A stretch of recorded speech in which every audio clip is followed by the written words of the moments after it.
дали е започната вакцинацијата на приватните лекари во Велес?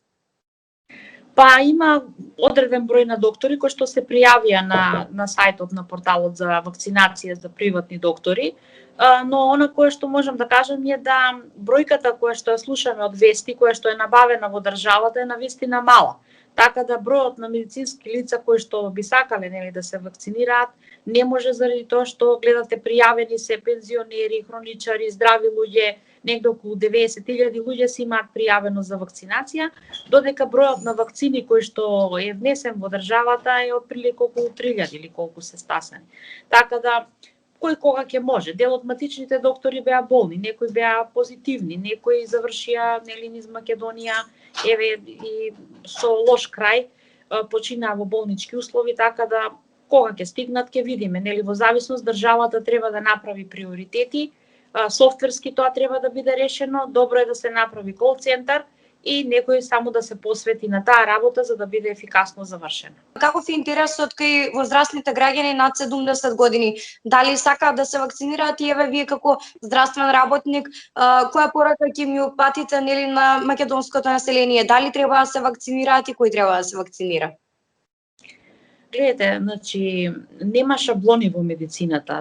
Има луѓе кои што повторно ќе кажам прележаа и треба барем 6 месеци да помине од нешто што прележал некој да се створат антитела за да може да прими некоја друга вакцина која што ќе содржи некој агенс кој што ќе предизвикува реакции за покренување на имунитетот во тој човек, ме разбирате? Имаме пациенти возрастни кои што примија сезонска за грип вакцина. Така да мора да има 6 месеци растојание од една вакцина до друга, тоа се светски препораки. Не може вие додека навлегол некој агенс, бидејќи секоја вакцина има носачна, некое странно тело кое што треба да го покрене имуниот организам да ствара антитела. Така да некои прележаа огромен број, некои сега се уште болни пациенти имаме кои што ги анкетираме секојдневно во домашни услови, така да шаранолика е едноставно сликата, затоа велам, треба совлечење на добри податоци позадински од мој термин, кој што има огромен број на податоци, бидејќи тука софтверски треба тоа сето да се реши, да се види кој се пријавил, кој какви болести има и да се направи еден приоритет, дали тој во моментот може или не може да прими вакцина. Повторно ќе кажам, треба државата софтверски со кол центар, со вкрстување на сите тие податоци кои што постојат позадински во мој термин, бидејќи во тој програм точно се знае кој од што е болен, кој каква терапија прима, точно се знае на кого сме му закажале, кој кога бил болен. Тоа е прекрасна база на податоци. Имаме ние одлични програмери во државата, треба само да се осмисли како сето тоа да се изведе за да има успешен крај. Така и само кратко околу притисокот со кој што цело време се соочуваат матичните лекари, каква е ситуацијата сега? Дали е намален или пак се движите со исто темпо на работа?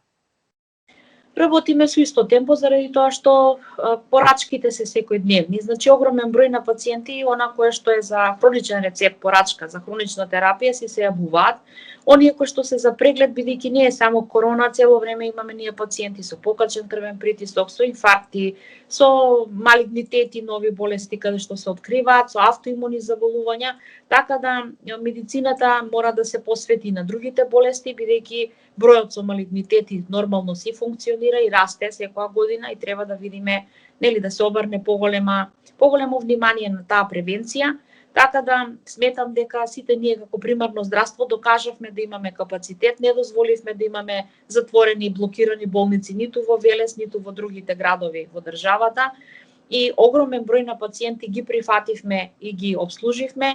Прифативме обврски од фондот каде што ги скенираме документите за продолжување на боловање, прифативме обврски од Центарот за социјална работа каде што ги правиме документите, ги комплетираме за да се упатат луѓето на комисија, да се најде термин и да им се продолжи негата од трето лице.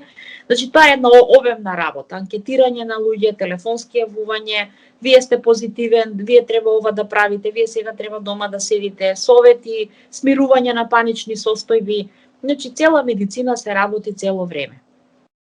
Доктор Лилија, ви благодарам што бевте дел од вестите на Здравкен.